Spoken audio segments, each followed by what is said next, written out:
Hey guys, have you ever heard of the silence or shock experiment? Where 60% of men would rather get an electrical shock and feel pain than be forced to sit alone for 6 to 15 minutes with their emotions in silence? It's a true story. Yeah, there was this experiment largely attributed to the psychologist, I think from Virginia, Timothy Wilson.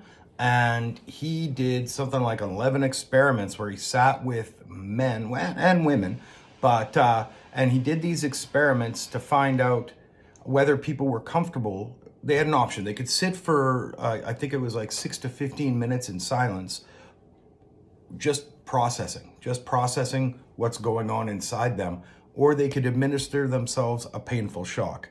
And 67% of men, as opposed to a much lower, like in the 30s of women, decided to endure pain, physical pain, than to be sitting alone with their emotional pain.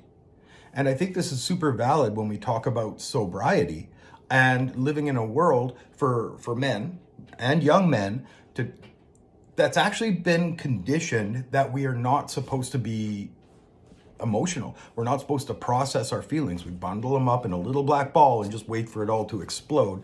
And then when they explode, we're told we're being toxic. And a lot of ways that explosion is toxic. There's lots of positive and negative ways to express your emotions. And a lot of dudes have been trained one way or another to express them really negatively, right? And that was me. That's a lot of people I know.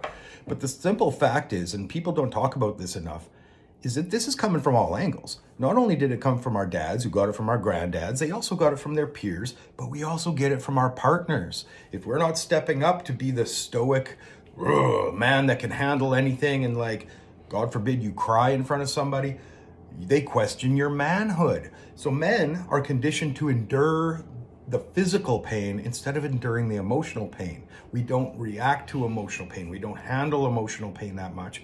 We can handle getting punched in the face. We can handle tattoos. We can handle all that stuff.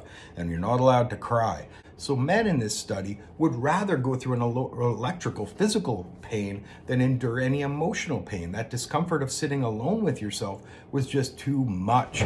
So a lot of people, you could carry this metaphor over, a lot of people just choose drugs, alcohol, anything to feel something other than emotional stuff that you've been carrying on your back like a backpack full of boulders.